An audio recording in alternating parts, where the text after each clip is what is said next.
Hey everyone, David McDonald here from Vitality Fitness Calgary. We're going to talk with you guys a little bit about rest and recovery and why it's so important. We had a question the other day about working out and coming to boot camp 4 times a week and how much rest they should take and can I come 3 days in a row, and these are really good questions. Really, in terms of taking recovery, it's really going to depend what you're doing. Whether you're training with us, you're working with a personal trainer, you're on your own. Recovery is a really, really important part of a fitness regimen and a fitness routine, and it's very overlooked. We tend to get into the mindset of, I have to work out every day, I gotta push myself, I gotta go twice a day, and that can oftentimes be very counterproductive in terms of reaching your goals. Sometimes less is more. Sometimes it's quality over quantity that really matters. So when it comes to taking recovery, it's going to be very dependent on the individual, whether you're a beginner, you've been working out for years, you're an advanced trainee. But most people, most average everyday people need to be taking, at least 1 day off a week, preferably 2 days off a week from any kind of working or training. Okay, and again, it's very, very dependent on the person and how long they've been training for. Have they built up to the point where they can work out 6 days a week and their body can handle it. So it's very dependent on those things, but in terms of rest and recovery, like a minimum of 1 to 2 days a week. If you don't do that, if you're working out 7 days a week, or even you're working out 6 days a week and you just, the body can't handle it, or your work capacity is not built up to that point, then it is going to be counterproductive down the line and long term. And we tend to think very short term about this. We tend to think, oh well, I did 6 days this week, I felt great. Well, that's 1 week. Working out and the stress you get from training is very cumulative. What I mean by cumulative is it adds up over time. Okay, and we tend to negate that. We tend to look at it from the point of view of, I did 6 days this week, I felt great, so it's gonna go like that the other weeks. And you need to always keep in mind that yes, you worked out 6 days 1 week and you had 1 day of rest, but if you keep doing that over the long term, okay, that stress starts to build on top of each other, the stress that you're getting from the workout.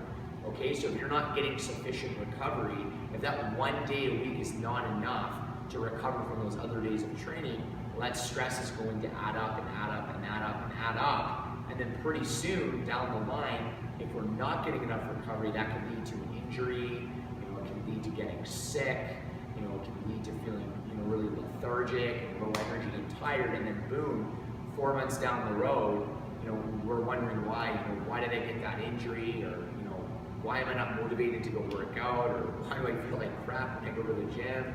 That's because of the cumulative effect of training and the cumulative effect of stress on the body. So you gotta look at working out as a stressor.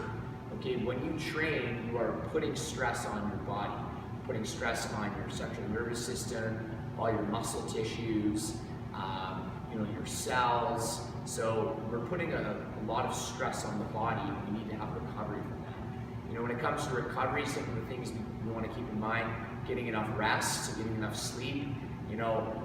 Sleep can be a hard commodity to acquire these days, with the busy lifestyles we all live. Ideally, 8 hours is going to be your benchmark. Some people are going to be a little bit lower than that. Some people are going to be a bit higher. If you can get 8, that is ideal. Personally for me, I'll be honest with you guys, I definitely don't get 8 hours of sleep a night. I probably average about 6. 6 is okay for me. I definitely feel better when I get 8, but sometimes due to practicality, we don't get the 8 hours. So you get as much as you can when you're not working out, okay, and you're not, training, or you're not at work. Take time to relax and de-stress. Sometimes de-stressing combined with, adequate sleep can be enough to get enough recovery. Okay, stress just doesn't come from exercise and working out. Stress comes from everyday life. Stress from our jobs, stress from all the responsibilities we have at home, and our body and our mind need recovery from that. So just taking time to de-stress and chill and relax and shut your mind off for a while, that can help with recovery as well. So some food for thought, guys. When it comes to recovering and taking days off, minimum 1 to 2 days a week. Some people may need more than that. It's really about paying attention to the feedback your body is giving you. What's your energy level like? how do you feel during your workout? Do you feel heavy when you're working out? How do your muscles feel? How does your mind feel? What's your motivation like? So these measures of feedback, they're not necessarily things that we can quantify on a scale, but they're things that we can experience within our body, things we can feel. So pay attention to those things, and that will tell you, that feedback will tell you what you need for you in terms of recovery. I'm David McDonald from Vitality Fitness Calgary. Thanks so much for watching. And if you want to check our boot camp out, if you click the website link below, you can try your first month for $20. You can come in, do as many sessions as you want. We'd love to see you. We'd love to have you come in, and we'd love to help you reach your health and fitness goals. Thanks so much for watching. See you guys soon.